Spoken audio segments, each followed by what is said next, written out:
ba sa pakiramdam pag ikaw napili kasi walang pagpipilian? Ikaw na nga lang, wala nang iba eh. Yung parang,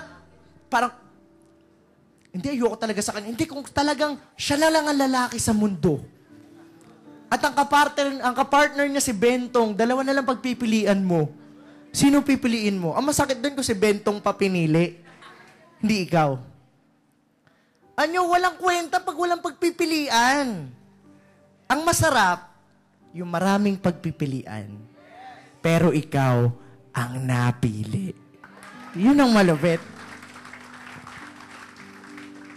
Lord, ang dami niyang pwedeng ibang gawin eh. Ang dami niyang pwedeng simulan. Pero nung ang tao sinimulan niya, hindi niya binitawan tayo mga tao. Sabi mo sa katabi mo, kahit minsan matigas ulo mo, ganunin mo, dikdikin mo yung ulo pare, dikdikin mo. Kahit ang tigas ng ulo mo minsan. Pero ito yung naunawaan ko guys eh. Kahit matigas ulo natin, wala pa palang titigas sa ulo talaga ng Panginoon. Kasi kahit hindi ka naniniwala sa Kanya, ang Panginoon pipilitin at gagawa siya ng mga paraan para ikaw ay maniwala talaga sa Kanya. That is how great God is. At ang Panginoon, hindi siya gumagawa ng mga bagay na hindi natin kayang i-achieve. Before siya mamatay sa cross, lahat ng tao, walang pwedeng mapuntahang maganda. Lahat ng tao, kahit anong gawin mo, kahit anong sikap na gawin mo, hindi mo talaga makuha. Nangyari na ba sa buhay nyo yung kahit anong gawin mo? Ang lagi nangyayari, munti ka na. Munti ka na, sayang. Konti na lang. Sikat na sana. Pero hindi umabot.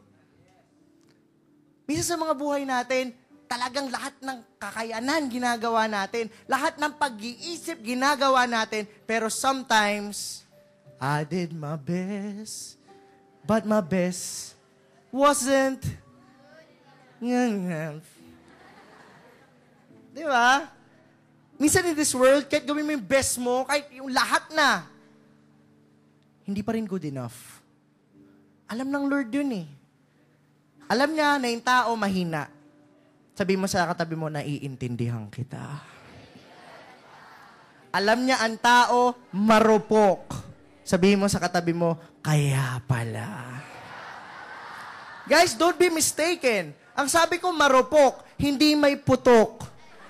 Pag may putok, hindi po yan pwedeng intindihin. Rexona po yung iintindi dyan. Pero tayo mga tao, guys, tayo ay marupok. Tayo ay mahina. Pero nung namatay ang Panginoon, anong kanta natin nung namatay ang Panginoon? Ang kanta natin, Hallelujah, you have won the victory. Hallelujah. Nung namatay ang Panginoon, yung mga mahihirap, ginawa niyang posible sa'yo. Yung mga bagay na hindi mo dapat maranasan, ang Panginoon ginawa niya ng posible nung siya namatay sa cross. That's why, pag nakarinig tayo ng mga testimony, parang palaglag na, di ba? Parang wala na eh. Kumbaga sa pinikula, talo na yung bida. Kumbaga nandun na sa nasa lumang bodega na, di ba? Nakatali. May bomba, maraming armadong lalaki. Pero darating ang bida, ililigtas pa rin kung sino man yung kailangan iligtas. Panalo pa rin. Kaya alam nyo, naunawaan ko na tayong mga Christians, basta nasa kamay tayo ng Panginoon, never ka dapat matalo. Katulad yung sinabi ko nung Friday, tayong mga Christians, undisputed tayo. Sabi mo nga, undisputed. Pag sinabi mong undisputed, ikaw yung panalo, pero maraming gustong tumalo sa'yo. Minsan ba naranasan yon? Okay na yung Christian life mo. Masaya ka na sa pagiging Christian mo. Ang tibay mo na, ang saya mo. Pero meron pa rin mga tuksong dumarating. Pipilitin kang akitin, pipilitin kang ibagsak, pipilitin kang kung ano-ano ang maisip mo. Pero alam nyo ba, pag hawak tayo ng Panginoon, kahit maraming kumalaban sa'yo, ikaw pa rin yung lalabas na panalo sa huli. Amen. Palakpakan natin ang Panginoon, yung malakas, yung para sa Kanya.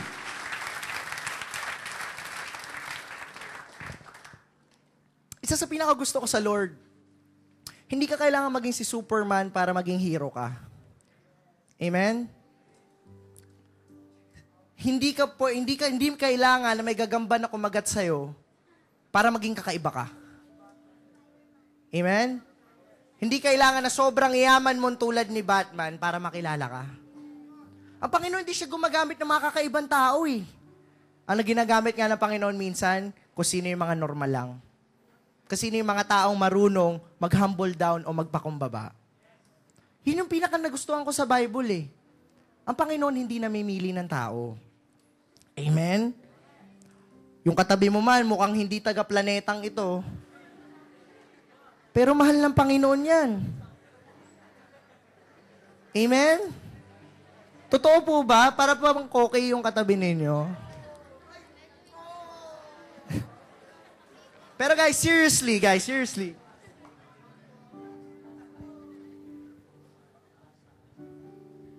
Ang Panginoon, ang astig sa Bible, normal people ended up being extraordinary people. Yun ang gusto ko dyan eh. Ang kwento sa Bible, kaya nakakaiyak guys, galing sa baba, nagtatapos sa taas. Sino ba dito yung gusto natin, oo, ganito tayo ngayon, pero sabi nga sa drama, hindi ako mananatili sa putik. Isang araw, lilipatin ako. Isang araw, babalikan kita. At di ko na alam yung kasunod. Tayong mga Christian, oo, dito tayo. Pero hindi tayo mananatilingan dito kasi ang Panginoon, kakampi natin. Dito tayo magtatapos. Amen po ba? Sabi ko nung una, lahat ng ginamit ng Panginoon, they were people that are ordinary. Wala silang kakaiba sa kanila, walang matindi sa kanila. Pero alam nyo guys, when I started to really look sa mga buhay nila, meron pala silang mga bagay na pare-parehas silang lahat. Meron silang katangian na lahat sila pare-parehas. At dahil doon, sa katangian na yun, napili sila ng Panginoon. Meron akong kaibigan, nung high school kami, pumunta yung Colgate sa school. Yung ba yung close-up? Minsan sa tindahan, pabili nga po ng Colgate. Ano yun? Yung close-up. Napaka-Filipino. Pumunta yung Colgate sa school. Sabi, kumukuha daw ng model. Ayun, kumukuha ng model. At pupunta daw sa bawat classroom yung maghahanap ng model. Ngayon, ang gagawin daw sa amin, papangitiin kami. Aba, nagkatingin na yung ngipin. Paano ngayon? Wala akong ngipin dito. medyo may lupa yung ngipin ko. Unang-unang tinanong ng mga babae sa amin, sino ba may kilala dyan? Ano bang klaseng ngiti hinahanap niya? Ngiting pa-cute? Ngiting kalahati? O ngiting buong, ngiting Jollibee? Alam nyo, meron nakapagbalita sa amin na ang hinahanap daw ng ngiti nung scout ng Colgate is yung ngiting Jollibee daw talaga. Yung parang kitag gilagid. Sabi ng mga babae sa amin, ay, tanggal ang voice namin dyan. Ayaw namin ng ngiting gilagid. Kailangan sa amin, ngiting cute lang. Yung mga lalaki naman, syempre bad boy tayo pare, hindi tayo ngingiti. Ganun lang. Pero nyo guys, natawa kami. Nung pagpasok ng scout, okay guys, can I see your smile? Nung nag-smile na ang lahat, kulang na lang tumakbo yung scout eh. Kasi dahil nabalitaan namin na Jollibee yung ngiti na kailangan, alam nyo lahat, gumanon talaga. Pati yung mga babae na mahinhin, pati yung mga lalaki na matigas, lahat pare-pares ng ngiti. Kasi bakit? Ang nasa isip namin, yun yung hinahanap, kaya yun yung dapat naming ibigay. Amen? Importante sa Christian na alam mo kung ano yung hinahanap ng Panginoon. Kasi kung ano yung hinahanap ng Panginoon, yun yung magiging dahilan na pipiliin ka niya. At pag ikaw napili ng Panginoon, nandito ka dati, pero dito ka magtatapos. Importante na pupunta tayo ng church, nakikinig ka ng preaching, hindi yung pang sarili mo iniisip mo. Hindi yung gusto mo. Minsan kung ano yung gusto natin, yun yung gusto nating mangyari, obviously. Yun yung gusto mong marinig. Pero you're wrong. Dapat when you go to church, ang target mo, malaman mo kung ano gusto ng Panginoon. Kasi pag nakakuha mo yung kiliti ng Panginoon, doon magsisimula yung maliligayang araw mo. Amen? Pwede po bang palakpan natin yon?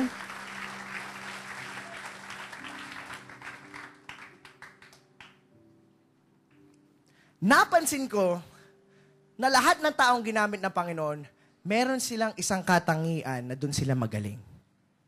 Gusto po ba malaman kung ano yun? Yung katangian na yun, lahat ng tinawag ng Panginoon, magaling silang makinig. Sabihin nyo nga, makinig. Makinig o mapakinggan. Lahat sila, nung tinawag sila ng Panginoon, sila ay nakinig. Lahat sila, nung tinawag ng Panginoon, nag-respond sila. Nung tinawag sila ng Panginoon, nakinig sila sa Panginoon. At dahil nakinig silang lahat, kahit normal silang tao, nagtapos sila sa matinding posisyon kasi sila nakinig. Alam niyo yung pakikinig? Mahalaga yan eh. Importante sometimes na makinig kasi magsalita. In this generation, lalo na pag sa young people, lahat ng young people gusto magsalita. Pero walang gustong makinig. Dati, nung time namin, matigas ulo ng mga kaedad ko. Pero magugulat ka, mas matigas ulo nung panahon ngayon. Minsan, pagsasabihan ngayon, sasagot pa. Ngayon lang ako nakabalita na yung nanay sinapak. Napakabait, di ba? Pinagsabihan, nanay sinapak. Pinagsabihan, ito true story. Pinagsabihan, kinuha yung silya, gustong hampasin yung nanay. Di ba, Dan? Yeah. Ano na nangyayari? Alam nyo, kung meron siguro tayo pag-uusapan dito na gusto natin, yung pagsasabihan, isa yan sa hindi mo gusto. Ayaw natin na pagsasabihan tayo. Ayaw natin na nakikinig tayo. Ang dialogue natin lagi, bakit puro na lang kayo? Hindi nyo naman ako naunawaan kasi hindi nyo ako pinapakinggan. Gusto natin madalas tayo yung pakinggan eh. Sabi mo sa katabi mo, gusto mo ikaw yung pakinggan. Tama po ba? Tama po ba o tama? Oh, tama. Walang taong gusto makinig sa generation natin ngayon. Ang gusto ng lahat, sila ang pakinggan. Tingnan ang nangyayari sa atin. Wala nakikinig, ang nangyayari, nagkakanya-kanya. Wala nakikinig, lahat ngayon,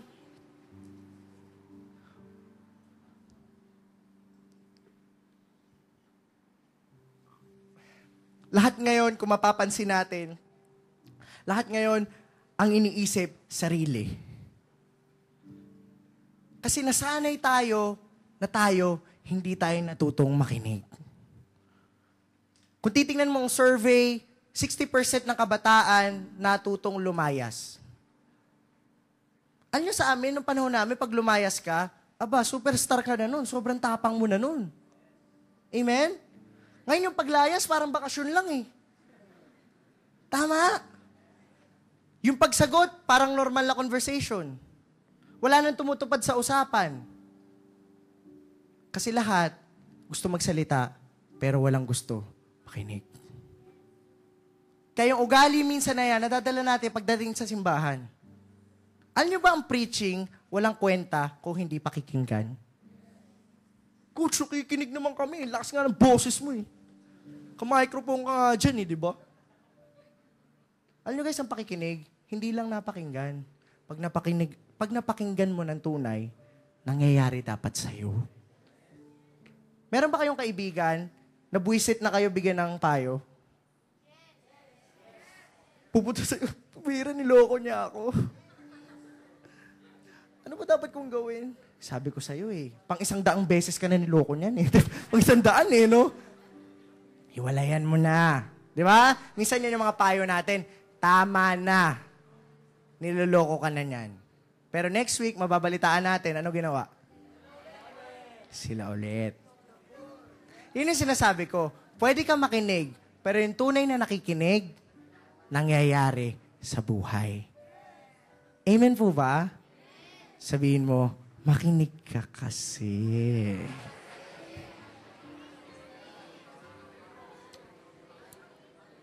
Minsan ba, may word sa sarili nyo na nasabi nyo to, pambira, sana nakinig na lang ako.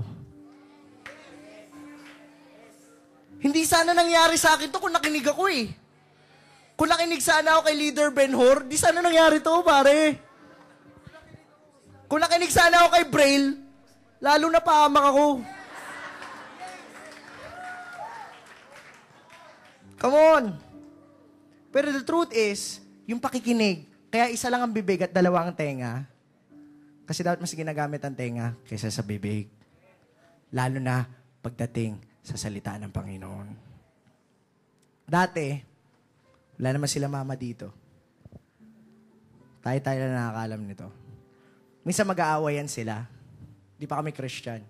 Pagkatapos sila mag-aaway, si mama umiiyak. Kuya, si Papa mo talaga, demonyo yun. Pero kung sabi ko na isay ko, di Papa, demonyito ako. Papa mo, demonyo talaga yun, pambira. Bakit ma? Ano ba na pag-usapan nyo? Di nga kami nagkakaintindihan eh. Sabi ko, paano ma? Nagsasalita si Papa, sumisigaw siya. Narinig ko, sumisigaw ka. Aba, para kayong orkestra ni Papa. Nagbi-blending ang boses ninyo. Minsan kayo hindi magkaintindihan, may sinasabi ang Panginoon sa'yo na dapat mo sundin. Aba, sige ka rin ng dahilan. Anak, wag mong gawin yan. Lord, anak, ratatatat. Di ba? Parang yung sa radyo, Rambo ka, ganito. Full tank ka, Rambo ka. Kasi ang Lord minsan nagsasalita, ito guys nakakatawa to pero totoo. Sigurado, maraming sinasabi sa yung Panginoon at rinig mo yun. Sabi mo sa katabi mo, walang lokohan, pare. Alam mo may sinasabi sa yung Panginoon Alam niya na may kailangan ka ayusin. Alam niya na may kailangan kang gawin. Pero anong ginagawa mo? Lord,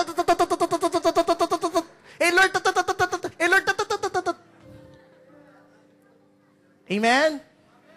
Kaya minsan, hindi natin, kasi pag hindi ka nakinig, pwede ka bang sumunod kung hindi ka nakinig?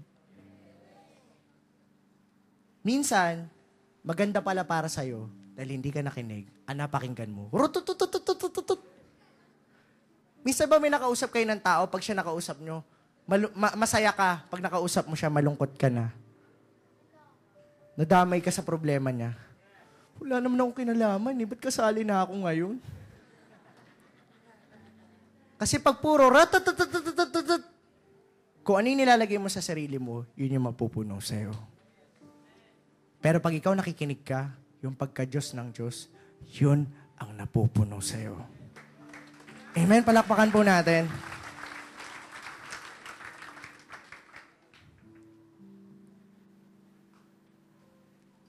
Sabi ko dito, walang taong gustong umintindi, pero lahat ng tao gusto siyang intindihin. Totoo po ba yun? Pero para sa akin, mas maganda sana, intindihin mo ang Panginoon para maintindihan mo ang ibang tao. Kasi pag ang Panginoon ang nagets mo at nagets ka niya, dun magsisimula yung pagsunod mo sa Kanya. Amen po ba?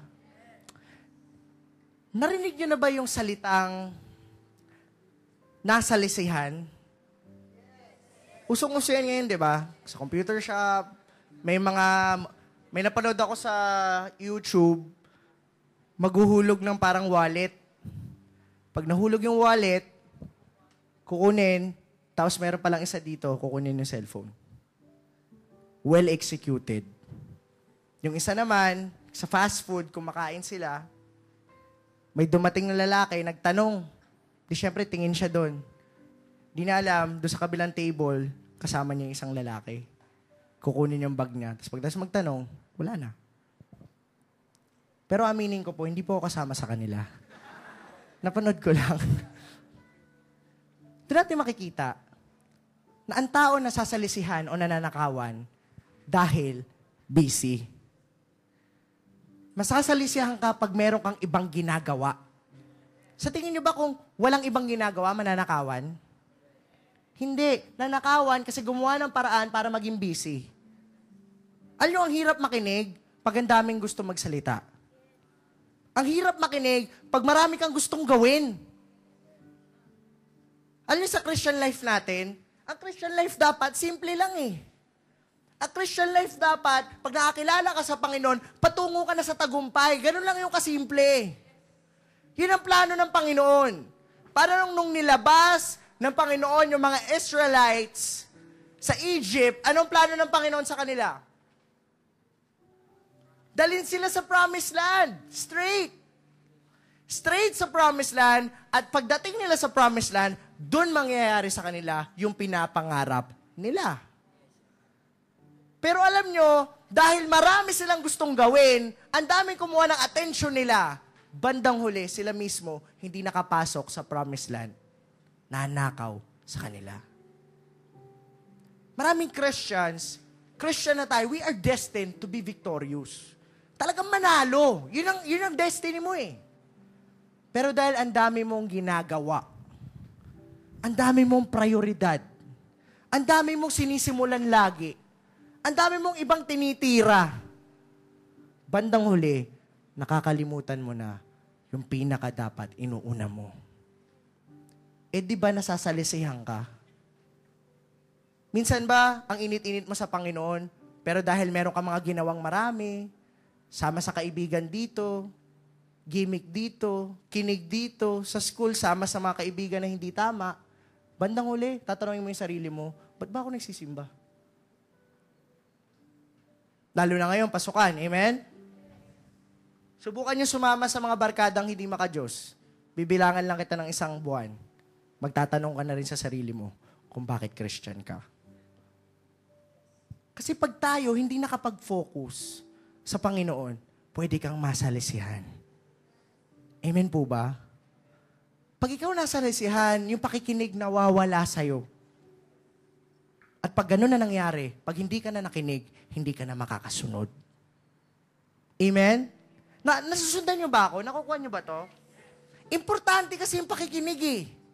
Lahat ng tao na nagtagumpay sa Bible, nakinig sila. At dahil nakinig sila sa Panginoon, binigay nila yung attention nila sa Panginoon, ang Panginoon nautusan sila eh. Hindi pwedeng utusan ng Panginoon ang isang taong hindi nakikinig.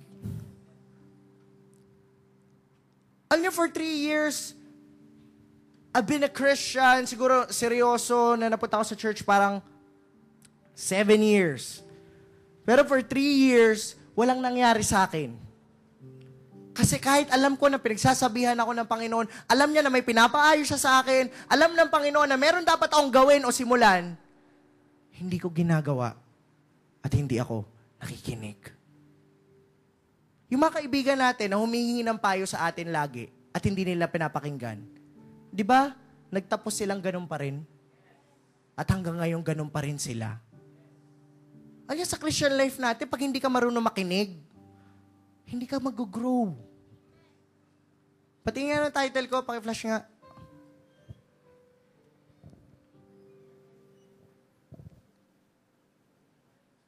Ang ganda ng title ko ah. Ganda pare. Yan. Grow up. Ang halaman, lumalaki dapat pataas. May puno ba na kayo nakita? Lumaki pa baba? Wow, amazing. Yung bunga nasa ilalim. Akitin natin pababa. Dapat yung Christians growing up eh. Amen? Dapat tayo habang tumatagal, lalong sumasarap. Kadalasan sa mga Christians ngayon, habang tumatagal, umaasim eh. Tama? Dati ang init. Pambira. Bibigay ko buong buhay ko sa Panginoon. Talagang Lord ang center ko. Bandang huli. Ano, tara? Lord ang center natin. Nawawala yung growing up. Alam niyo pag sinabing grow, kaya nilagay kong grow up, alam niyo ba may grow down?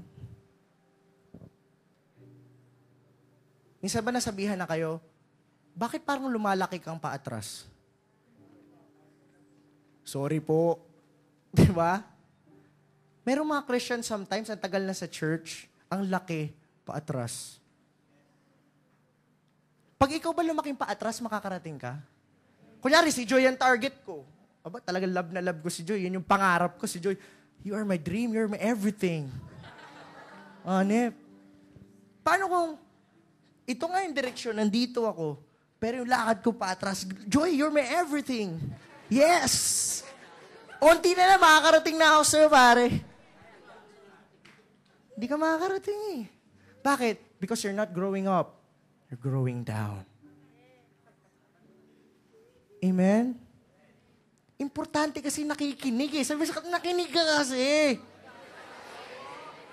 Alam mo yun? Yun yung mahalaga eh. Lahat na nakinig, nag-grow up. Pero lahat ng namatigas ang ulo, hindi nakinig, nag-grow down. Amen? Meron ba tayong makakilala sa church? Dati, ang buti, na bago ng Panginoon, okay. Tapos nung nawala sa church, mas malala na sila ngayon. Meron akong kilala sa church, nang chichicks lang dati.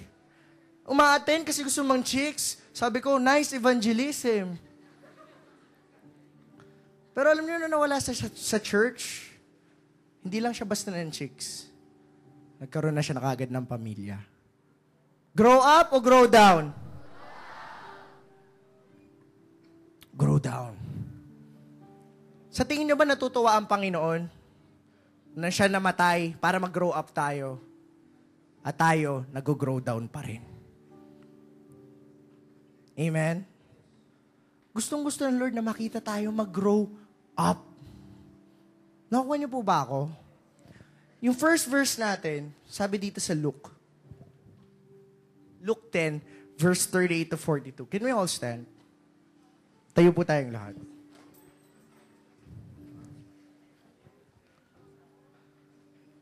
Before natin ito basahin, pag ang puno ba lumaki, ano mangyayari? Mamumunga. Pag namunga ba ang puno at lumaki, maraming pwedeng gawin? Like what? Sumayaw, sasayaw yung puno pag lumaki. Gagawing tree house. Nice. Ano pang pwedeng gawin sa puno? Pwedeng tambayan.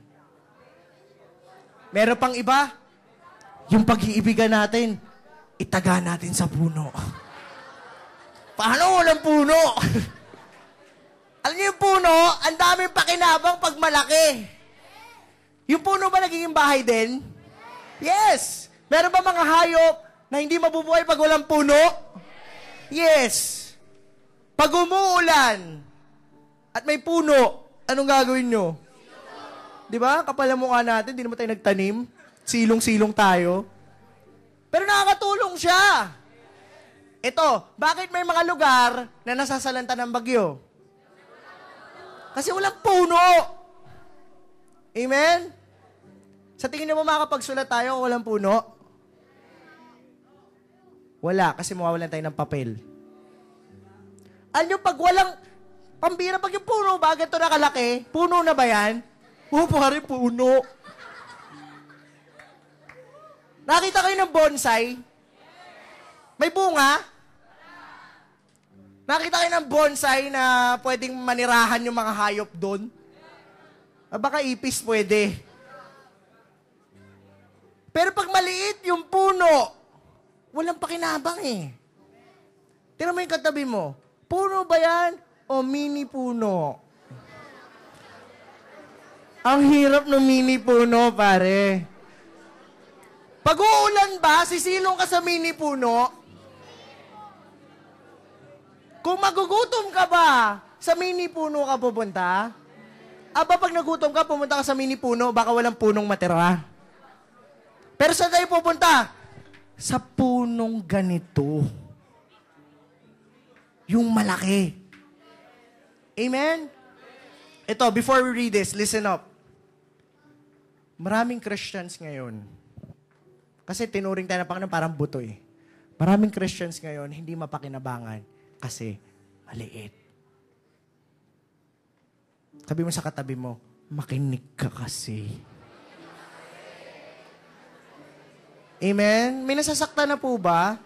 Masakit na po ba yung ganito nyo? Kakatusok po ng katabi ninyo? Hindi pa po? Pakidiin na maayos. Okay, basahin po natin to. Sabay-sabay po tayo.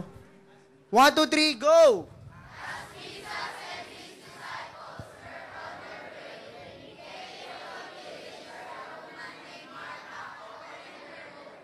Yan. As Jesus and his disciples were on their way, he came to a village where a woman named Martha opened her home to him. Called Mary, who sat at the Lord's feet listening to what he said. But Martha was distracted by all the preparations that had been made. She came to him and asked the Lord, "Don't you care?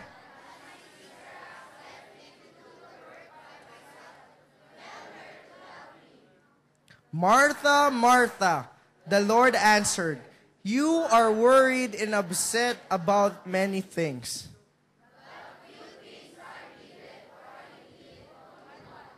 Mary has chosen what is better, and it will not be taken away from her." Palakpakan natin ang Panginoon. We can all sit down.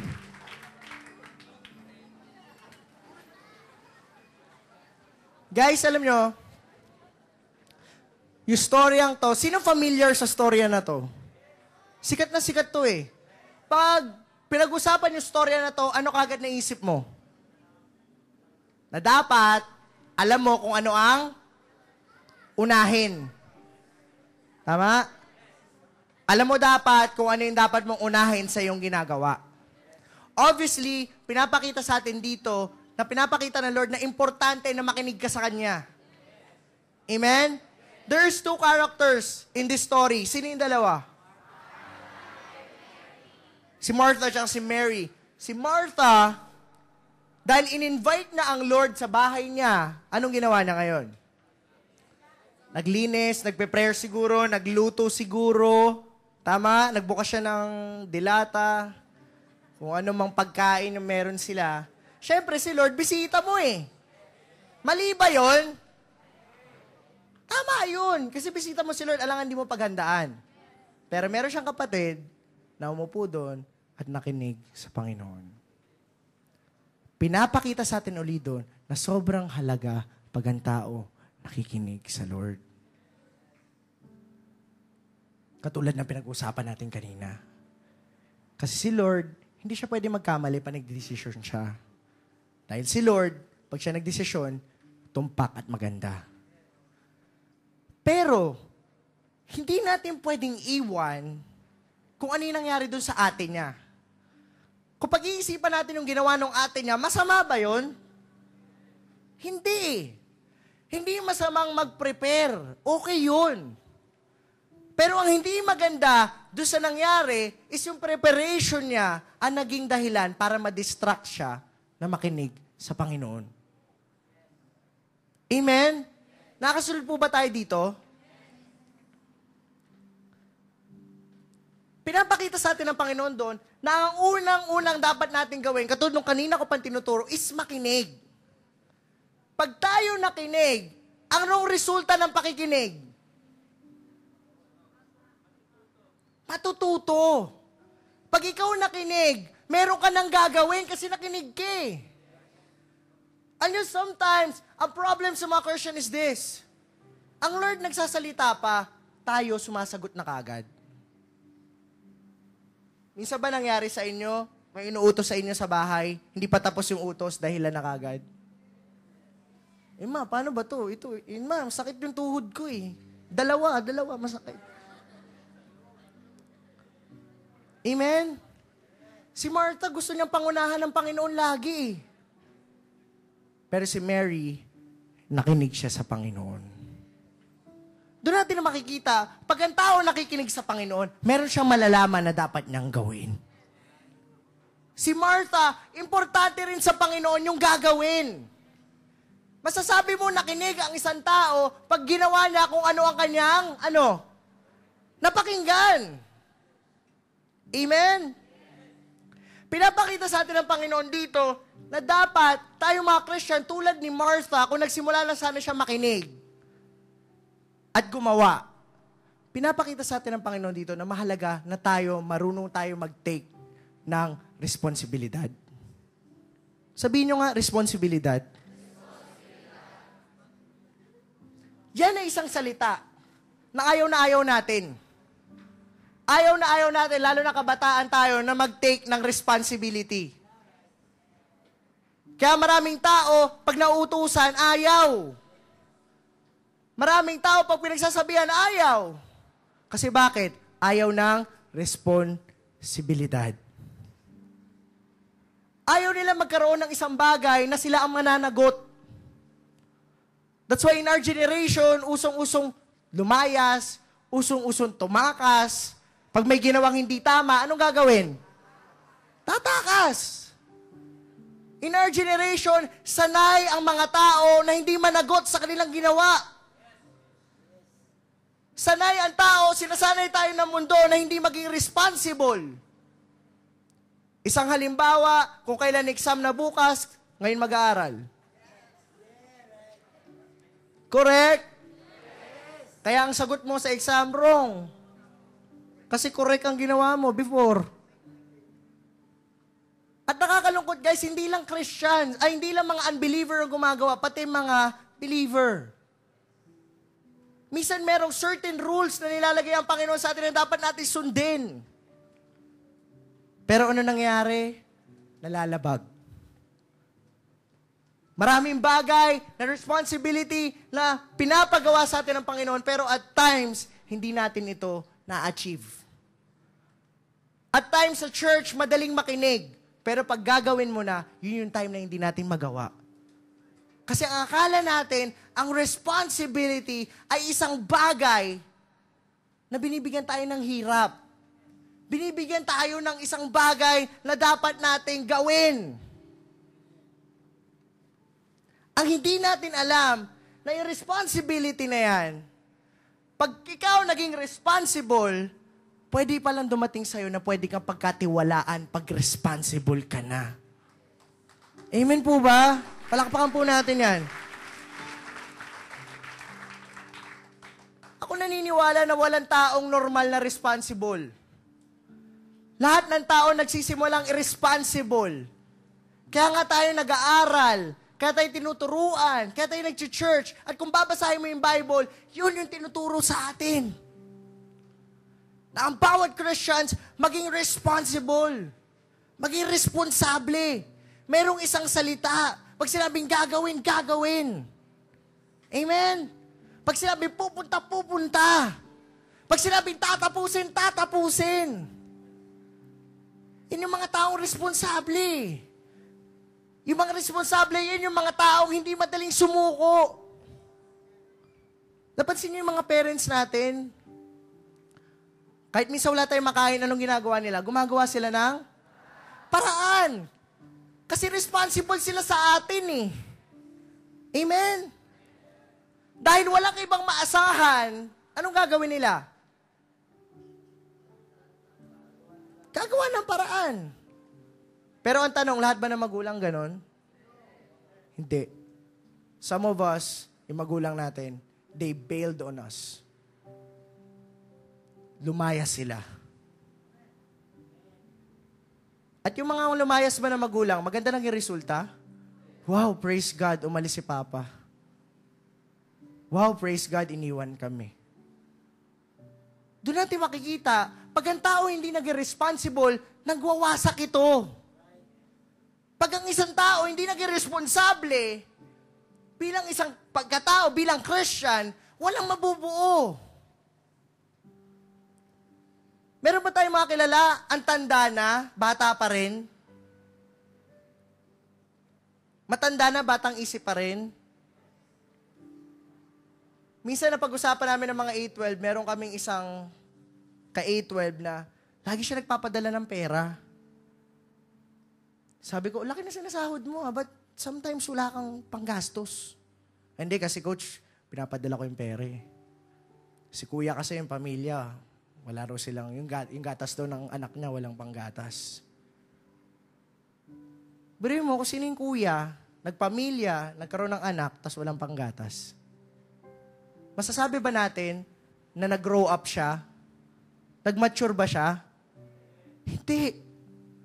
Maraming tao in this generation, naging normal na lang yun. Naging normal na yung tao hindi natutong tumanda. Masakit ba to sa tenga? Pero ito yung totoo. Importante na maintindihan natin na hindi tayo habang buhay na bata. Sabi mo sa katabi mo, hindi ka habang buhay na ganyan. Importante, tulad ng isang puno, pag maliit yung puno, ay yung halaman, pag tinatamaan ng ulan, natural yan na, yumuyuko, tama? Kasi bata pa yan eh. Like for example, yung baby, pag gumagapang-gapang na gano'n, naglalaway. Di ba cute? Uy, cute. Gapang-gapang, naglalaway. Di ba? Tapos pag umaching, lumabas yung sipon, cute, di ba? Ay, ang cute mo talaga. Ang daming sipon. Pero guys, kunwari kaedad na natin. Umaching, labas ang sipon, cute. Ay, ang cute. O kaya gumagapang-gapang, naglalaway. Aba pare, away na yun, takbuhan na yun, di ba? Gumagapang, naglalaway. Kasi nakinibenon.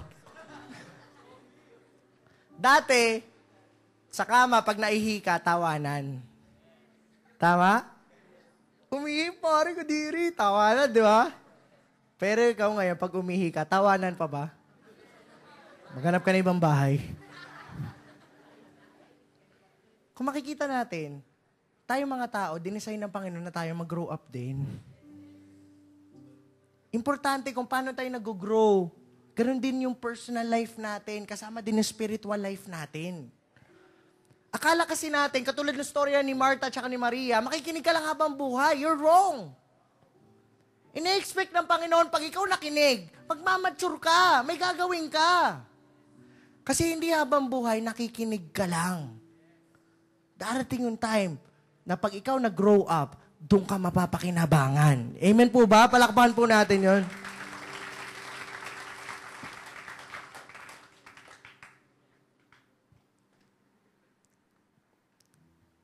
Sabi dito sa 1 Corinthians 14, verse 20, Brothers, stop thinking like children in regard to evil. Be infants, but in your thinking, be adults. Amen? Meron pang sumunod. 1 Corinthians 3:2. I gave you milk, not solid food, for you were not yet ready for it. Indeed, you are still not ready. Ang kausap ni Pablo dito, mga Christians na tulad natin. Ang kausap ni Pablo dito, hindi mga youth, kundi matatanda. Na kahit sila matanda na, sabi ni Pablo sa kanila, dapat kayo umiidad na. Kasi ang Panginoon, merong gustong ipagkatiwala sa'yo at kung hindi ka magmamature, hindi mapupunta sa'yo. Amen? Merong certain age ng maturity na hinihintay ng Panginoon at pinupush niya sa atin lagi. At pag dumating tayo sa certain age na yon, doon niya tayo mapagpapala. Dati naalala ko, nung bata ako, kaya nung ginagawa ko tong preaching na to, sabi ko sa sarili ko, kaya pala. Sabi ko nung bata ako, pag ako hindi gumising ng alas 8, alam niyo bang hinahagupit talaga ako? Sino ba dito hindi ka gumising ng alas 8, papaluin ka? Iilan lang. Yung iba, alas 2 na, tulog pa. Pagising ng alas 4, pagkain mo dyan? Pagkatapos, pagising, ligo, labas ulit. Anong oras babalik? Madaling araw, tulog ulit. Sa tingin nyo, pag yun nakasanayan niya, magiging maganda sa diploma niya yun? Sa tingin nyo, magtatagumpay siya pag gano'n naging ugali niya? Pero dahil walang nagsasabi sa kanya na mali, magpapatuloy siya sa daan na yun. Amen? Maraming ganyan in this generation, di ba? At marahil hindi lang sa labas, marahil yung isa sa nakaupo dyan, ganun din. At kung wala magsasabi sa'yo na mali ang ginagawa mo, hindi ka matitigil at magpapatuloy ka sa daan na yan. Ako noong time na yon, alas 8, pag hindi ako gumising at hindi ako nakaligo, nakaranas akong sipain yung kwarto namin, yung pintuan, parang action movie. Bang, pagsipa doon sa pintuan, aba si Papa parating yung sinturon. Hindi yung dulo na hindi yung dulo na leather. Yung bakal. Pinagpapalo akong ganun. Alam mo, pagkakagising mo lang pala, tapos pinalo ka, halos wala kang maramdaman. Tinamaan ako dito, tinamaan ako sa likod. Habang naliligo ako, sabi ko, ganda ng katawan ko, may design.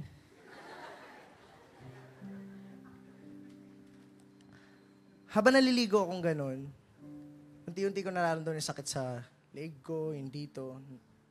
Humahapdi na lahat. Nagalit ako sa tatay ko noon. Sabi ko, dati di ba, lagi ko testimony sa inyo pag ako lumaki.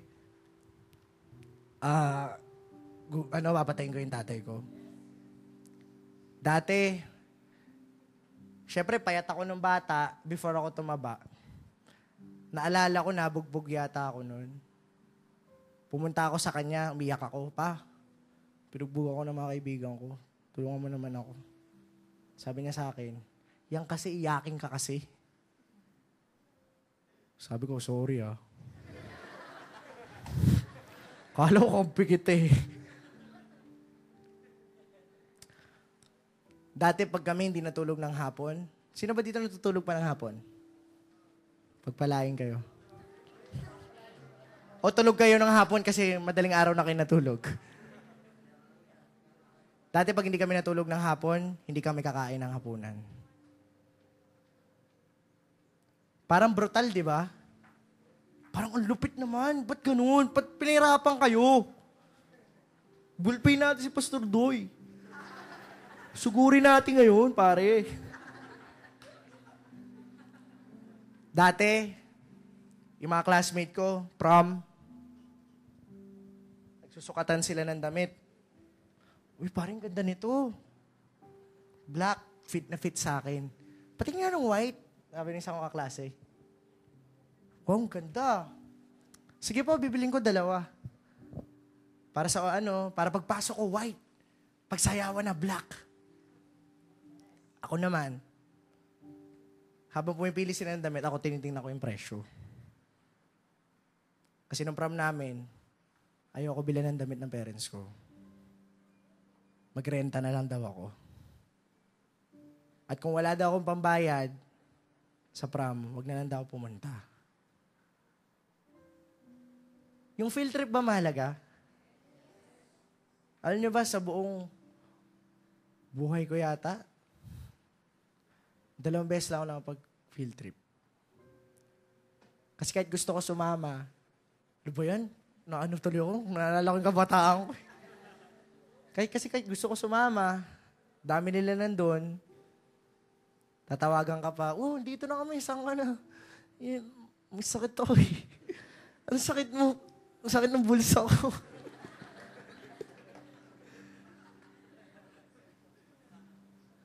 Kaya habang nagtetestimony dito, nakarelate ako sa kanya.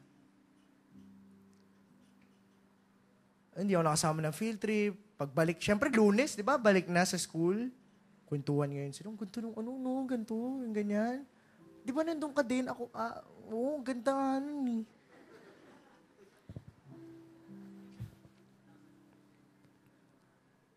Sabi ko sa sarili ko, sabi ko, okay sana kung talaga mahirap kayo eh.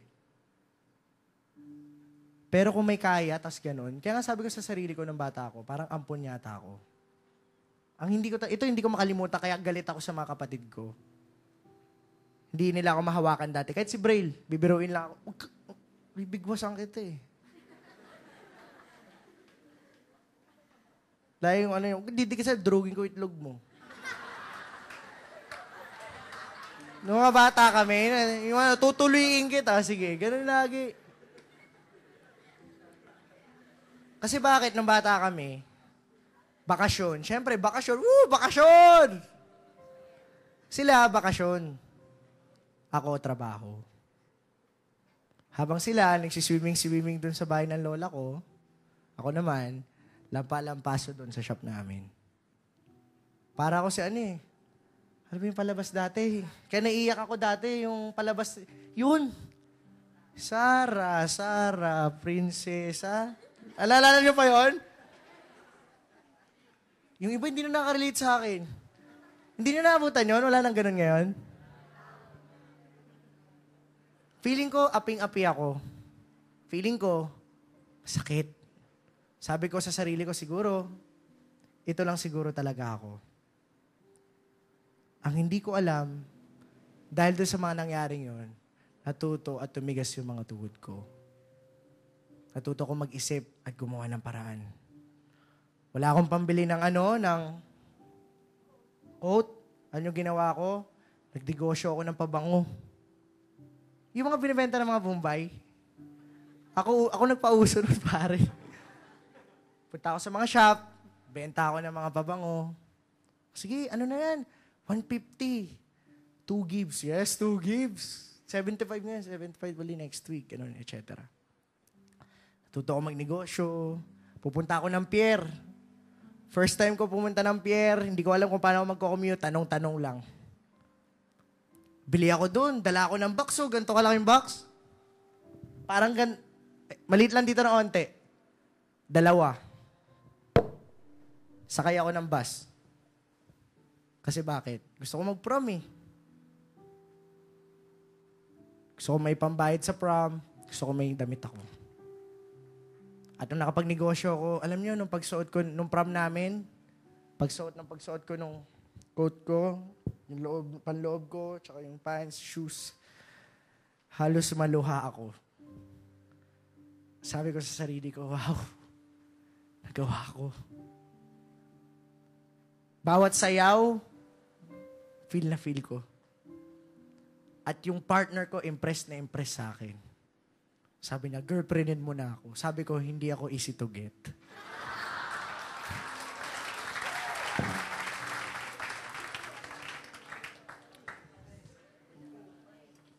Kaya sometimes,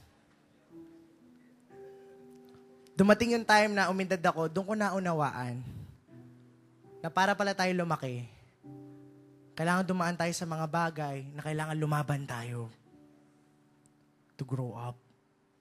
Hindi habang buhay bata. Hindi habang buhay disciple. Hindi habang buhay nakikinig lang. Hindi habang buhay nakaupo dyan. Alam ko mahirap mag-disciple, mahirap magsimula. Pero alam nyo guys, nakita ko, nasa umpisa lang pala mahirap. Pag nasanay na yung katawan mo at nagawa mo na, dun mo makikita na magagawa at magagawa mo na ng tuloy-tuloy.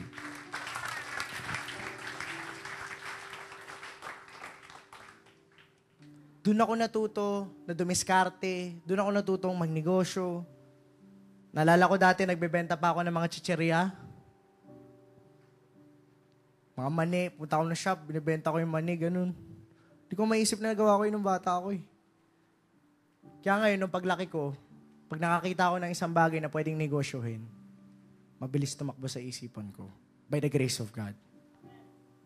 Alam mo, nung nabago kami, kaya talaga ako naiyak, nung nagkayakapan kami ni Papa, sabi niya sa akin, alam mo Nico, dati hindi ko lang masabi sa'yo. Pero ginagawa ko yun kasi mahal kita. Gusto ko humigit ka pa sa akin. Kasi yung tatay ko, ganun din ginawa sa akin. Mas malapit yung tatay ni Papa. Yung tatay ni Papa, sapatos na naibibigay sa kanya ng tito niya, kukunin pa ng tatay niya. Minsan, yung lolo nila, kasi Papa, kung mapapansin nyo, pag mag-isip, iba, para sobrang bilis ng utak, tapos parang hindi mo kahit anong gawin mo doon, hindi mo mapapabaksak yun. Kahit tanggalin mo yung MG square sa kanya, magsimula siya ng bagong negosyo, kayang-kaya nun. Nung bata sila, yung lolo niya may mangga. Nawala yung isa. Ano ginawa? Pinagpapalo sila. Kulang lang barilin sila. Ganun. Pero kung makikita niyo si Papa ngayon, sobrang tibay. Sobrang nag-mature siya. Bakit? Kasi pinilit niya mag-mature kasi kailangan. Minsan may mga times pa sa buhay natin na mahirap. Minsan ba may pinapagawa yung leader mo na mahirap? Minsan ba mayroong mga situation sa buhay mo na mahirap? Ano nagiging desisyon mo? Yun ang tanong ko. Desisyon mo bang tumitigil at umaalis? Desisyon mo ba yung binabaliwala? Kasi pag ganun yung ginawa mo, mananatili kang ganyan. Siguro it's about time na lumaban ka at intindi mo sa sarili mo na wala mangyayari sa akin hanggat wala akong gagawin. Amen? Ang Panginoon, hinihintay na tayo na mag-mature. Sa tingin nyo ba aksidente yung mga nangyayari sa buhay nyo? Hindi. Kung ano yung mga nangyayari sa buhay natin, sinasadya yan ng Panginoon para matuto tayo. Amen? Para mag-grow tayo. Para maging responsable tayo. Kasi si Eva at Adan nung panahon, ano inutos sa kanila ng Panginoon nung panahon? Yung hardin, pamahalaan nila. Tama? Meron silang responsibility. Meron silang dapat nilang gawin. Pero dumating yung time, ito yung nakakapagtaka, marami silang trabaho, pero dumating yung time na nagkaroon sila ng oras na kausapin yung ahas, si Eva. Asa si Adan, sa tingin nyo? Si Adan, ginagawa yung responsibilidad nila. Responsible si Adan eh. Pero si Eva, anong ginawa? Habang ginagawa ni Adan yung responsibility nila, si Eva, hindi. Yung mga hindi responsableng tao, tinan nyo, sila yung napapasok ng demonyo kagad. Sila kagad yung bumabaksak.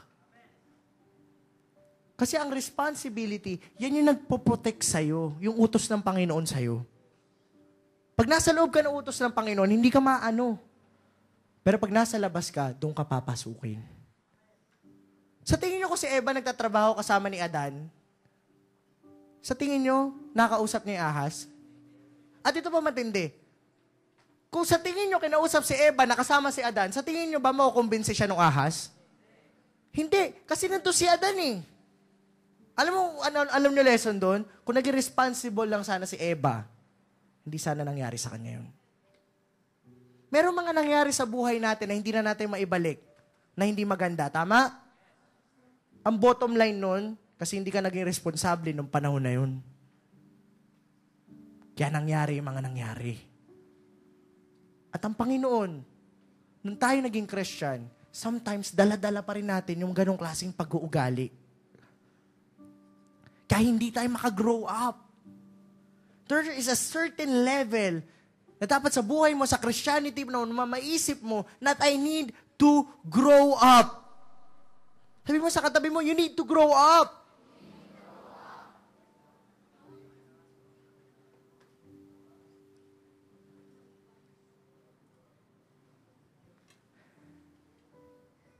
Isa sa mga matitindi, at dito yung climax natin,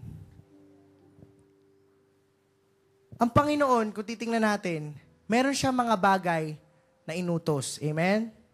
Meron siyang mga rules na nilagay. Meron siyang mga bagay na kahit siya hindi niya pwedeng labagin. Ang sabi niya, ang kabayaran ng kamatayan ay, sige boy, sabi sa Romans 6:23, for the wages of sin is death, but the gift of God is eternal life in Christ Jesus.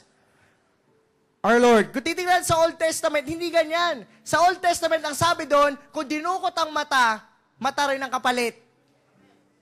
ngipin sa ngipin, mata sa mata, buhay ay buhay. Ganun ang panahon. Pero alam nyo ba, nung ang tao nagkasala, dapat lahat tayo papunta doon. Ang kabayaran ng kasalanan ay ano? Kamatayan. At ang Panginoon, hindi niya pwedeng labagin yon kasi responsable siya. Responsible siya. Pero alam niyo ba yung ginawa niya? Para maiba niya yung utos na yon? Ano naging kapalit? Ibis tayo mamatay, siya namatay. Para yung ka-irresponsible na natin, maayos.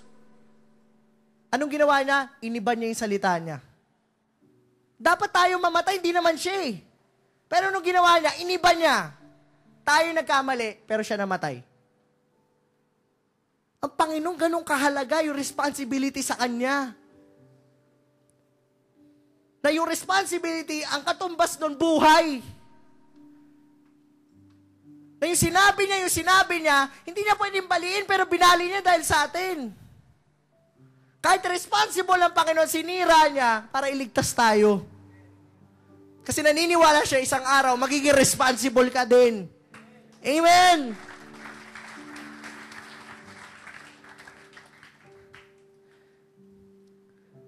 Kaya pala, kung makikita na sa Old Testament, si Achan, nung nagkamali, anong ginawa? Sinabi rin ito ni Papa kanina. Nung si Achan, nagkamali, anong ginawa? Pinatay siya, pinatay lahat ng lahi niya. Yung parable of the talents, yung binigyan ng Panginoon ng mga talento, tapos yung isa binaon. Anong ginawa? Pinalaya siya at tinapon siya sa nagangalit na apoy. Kasi ang Panginoon ganun siya responsible. Na lahat ng sinabi niya, lahat ng ginagawa niya, pag sinabi niya, buhay yung kasama. Importante na sa Christians, responsible tayo. Pag may sinabi tayo, ginagawa natin yun ng may kasamang buhay natin. Kasi pag hindi natin yung ginawa, mananatili tayong ganito. Nakukuha niyo po ba ako?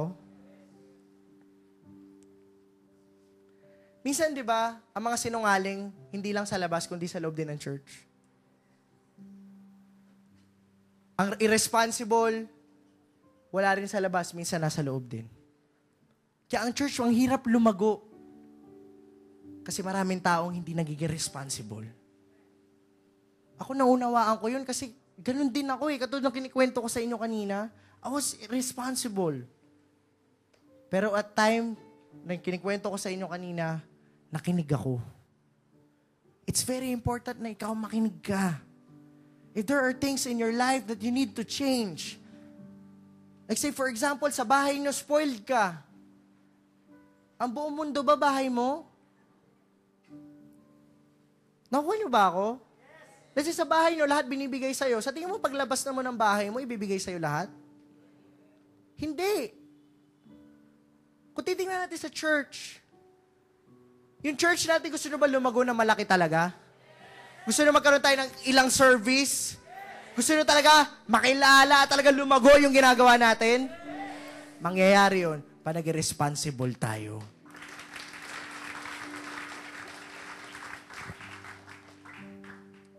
I have this friend. Sabay kami nag-high school. Sabay kami nag-college. Itong kaibigan ko na to, siya yung pinaka parang si Braille sa grupo namin. Laging siya yung happy-go-lucky. Laging makulit. Laging mabiro. Alam nyo, recently nagkaroon kami ng reunion. Hanggang ngayon, sa bahay pa rin siya ng nanay niya nakatira. Hanggang ngayon, hindi pa siya tapos sa college. Hanggang ngayon, puro weeds pa rin. Hanggang ngayon, puro computer pa rin. Kami, paasawa na siya, pag-graduate pa lang. Pero mas matanda pa siya sa akin. Kasi hindi tumanda. Ano yung sa Christian life mo, dapat tumanda ka. Gano'n ka nakatagal dito? It's very important na tayo, mag-mature tayo. Because when we do mature, nandun yung magandang bagay sa maturity, wala sa childhood. Nakukuha niyo po ba to? Yung sinasabi ko ngayon? Amen. Nandiyan po ba kayo? Alam nyo guys, this preaching is really hard for me kasi alam ko mga kabataan tayo lahat, pare-parehas tayo. Pero hanggat hindi natin to mapapakinggan, hanggat walang malakas na loob na magsabi sa atin, hindi natin to magagawa. Alam nyo si David, dito na ako, ito yung last.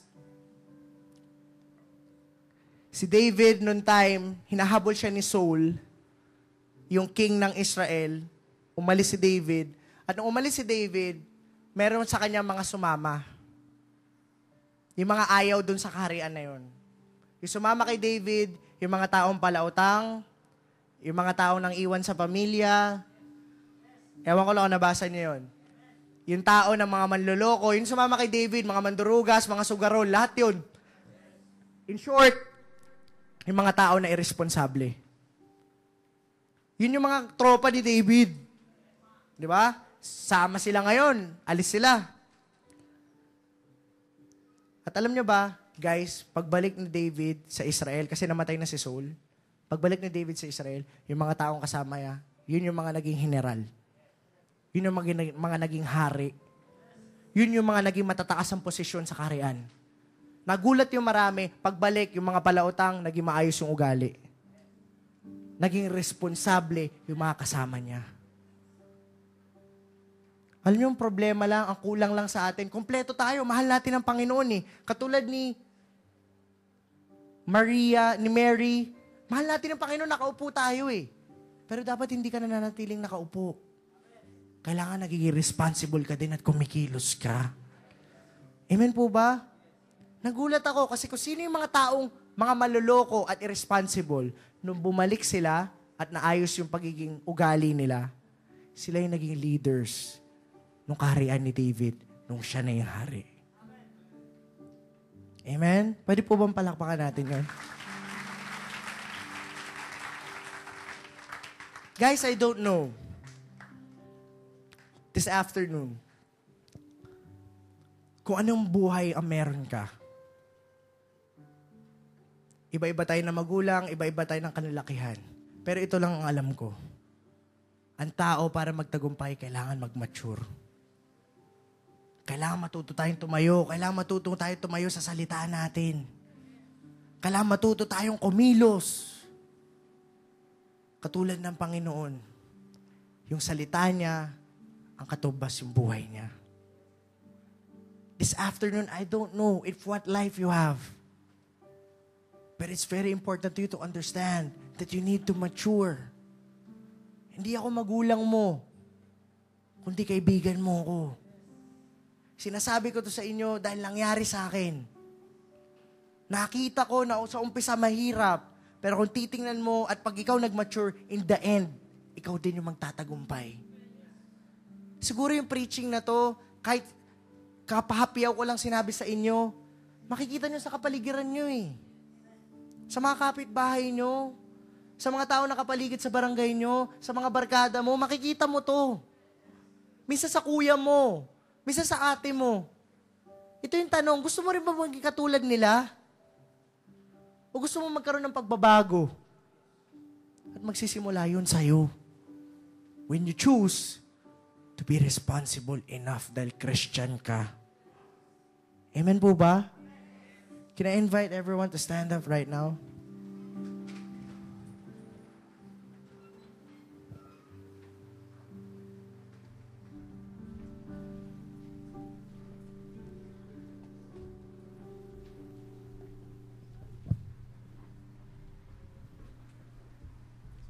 Right now, as we stand, I want you to close your eyes. Pikit natin yung mga mata natin. At habang nakapikit yung mga mata natin, isipin nyo kung ano yung pwede mong mangyari sa buhay mo dahil kasama mo ang Panginoon. Sigurado maganda yan. Sigurado diyan ka magiging masaya. Imaginein mo lang kung nasan yan. Sigurado diyan ka magtatagumpay. Sigurado diyan ka makikilala. Sigurado Yan yung happy ever after mo. Isipin mo din, kung yung buhay na pinapamuhay mo ngayon ay papunta dyan. Yung mga kinikilos mo araw-araw, yung mga ginagalaw mo araw-araw, yung mga nasa isip mo araw-araw, yung pag-uugali natin araw-araw, papunta ba yan dyan? O papunta sa ibang direksyon? Kung nakikita natin na papunta sa ibang direksyon, it's about time na mag-decide ka. Sabihin mo sa sarili mo, gusto ko kung ano yung pangarap ng Panginoon sa akin. Pero walang magbabago hanggat hindi ka magbabago. Hanggat yung pamamaraan natin, pare-parehas pa rin, walang magbabago.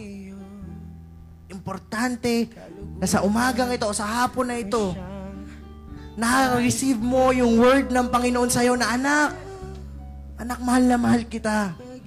Anak, ito gusto ko sa'yo. Pero anak, gusto ko mag-mature ka. Gusto ko pa, anak, ibahin mo to. Anak, hinihintay kita dito. Para sa'yo to. Namatay ako para makuha mo to. Pero anak, ikaw ang hinihintay ko. Pumunta ka dito.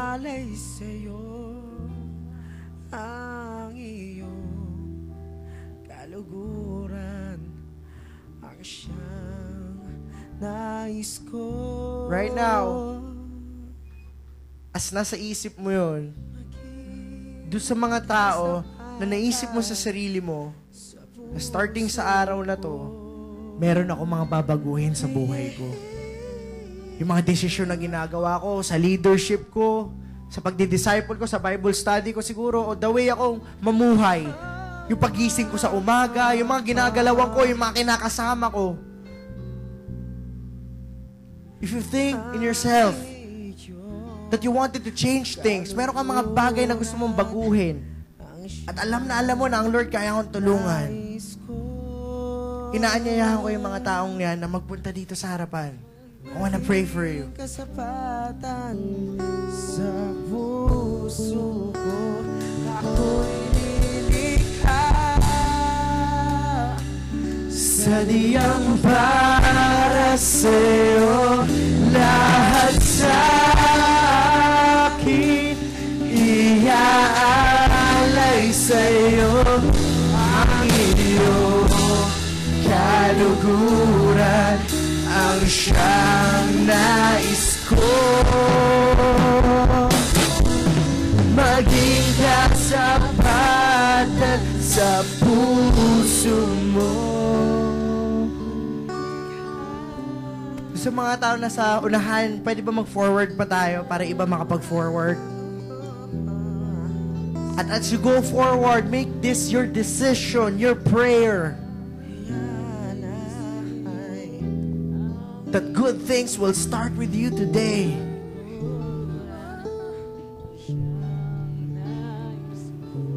Right now, before tayo mag-pray, kung meron tayong mga bagay na kailangan hihingi ng tawad sa Panginoon, alam mo, kinakausap ka ng Panginoon, anak, ibahin mo to. Anak, wag ito.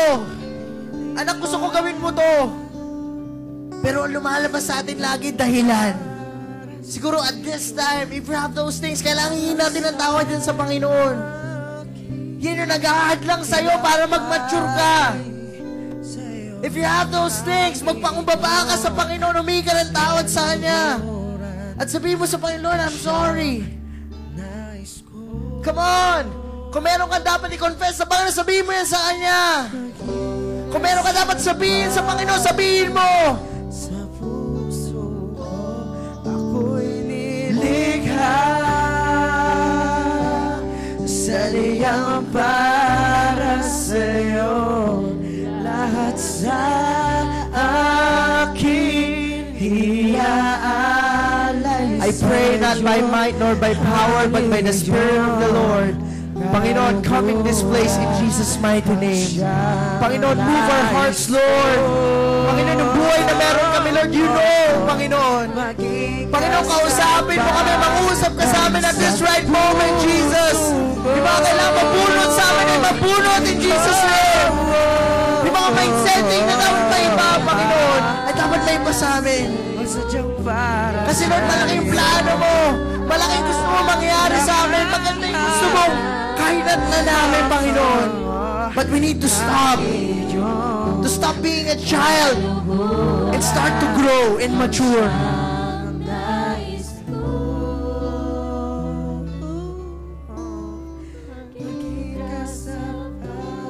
Wait a sec. Do not open your eyes, guys, but I can feel right now na ang Lord meron talagang plano sa bawat isa. Some of you here, gusto kang iangat ng Panginoon matagal na. Kita niya kung ano yung nararanasan mo. Gusto ka niyang iangat. Pero hindi niya magawa hanggat magmamatigas ka. Walang magagawa ang Panginoon sa mga taong nagmamatigas. Importante na tayo, katulad na sinasabi ko kanina, marunong tayong makinig sa Panginoon. Kasi kung sino yung mga nakikinig sa Lord, sila yung mga nakakarana sa himala ng Panginoon at sa guidance ng Lord sa kanila. Right now, hindi ko alam. Pero guys, hanggang kailan magmamatigas? Hanggang kailan titigas yung ulo? Ang Panginoon, eternal siya. Hindi siya namamatay. Pero tayo, yung oras natin tumatakbo. Mas mabuti siguro habang kabataan tayo, maranasan natin yung plano ng Panginoon kasi matanda na tayo. Pero hindi mangyayari yun hanggat magmamatigas tayo. Right now, ang Panginoon kinakausap ka. Anak, I want you. Pero kailangan, anak, magbago yung takbo ng isip mo. Right now, I'm giving you another chance. To those people na gusto nyo magpakambaba sa Panginoon. Yung mga tao na kailangan mo maihingi ng tawad sa Panginoon. It's about time that you do so before we pray.